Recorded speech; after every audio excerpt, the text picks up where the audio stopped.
தேங்காயை உடைக்கிறது, மாங்காயை உடைக்கிறது, 1008 தேங்காய், இதெல்லாம் யாரு கத்து கொடுத்தா, எங்கேருந்து வளர்ந்ததுன்னு தெரியல. அதனாலதான் இந்த காலத்து பிள்ளைகள் இந்த கேள்வி எல்லாம் கேட்டா நமக்கு பதில் சொல்ல தெரிய மாட்டேங்குது. ஏதாவது ஒரு சாஸ்திரத்துல 108 தேங்காயை உடைச்சா காரியம் நடக்கும்னு சொல்லி இருக்கா நான் ஒத்துக்கிறேன். எந்த சாஸ்திரத்திலும் இல்ல.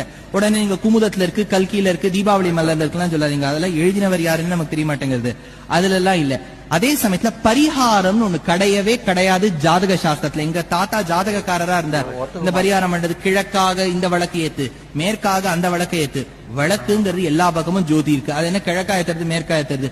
விளக்கு ஏற்ற வேண்டும், ஏனெனில் மங்களகரம். அதோடு நிறுத்திக்கணுமே ஒழிய இதுக்கு பரிகாரம் பண்ணு, அதுக்கு சிகப்புள் பிளவுஸ் பீஸ் அவருக்கு வாங்கிட்டா அவர் என்ன பிளவுஸ் பீஸ் வச்சு அவர் பண்ணுவார்? முதல்ல அவர் தைச்சுக்கணும். அது நீங்க டெய்லர் பேரையும் எழுதி கொடுத்துருங்க அவருக்கு. கடைசியில் இந்த பிளவுஸ் பீஸ் நம்ம கைக்கு தான் வரப்போகுது, சும்மா பேருக்கு வாங்கி தரோம்.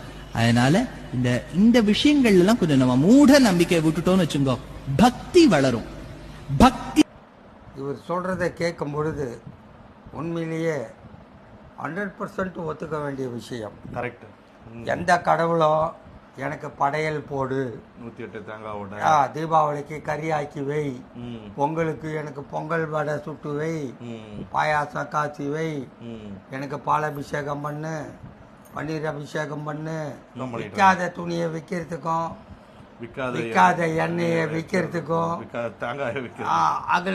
அகலு செய்கிறவன் அவனை தேடி போய் 108 அகலி எல்லாரும் வாங்கினா அங்கே அகலே டிமாண்ட் ஆகிடும். இப்படிலாம் மக்களை அலைய விட்டு பைத்தியகாரத்தனம் பண்ணி மக்கள் மனசையே கெடுத்துடுறாங்க. அந்த காலத்தில் விளக்கை ஏற்றுனாங்க உண்மை.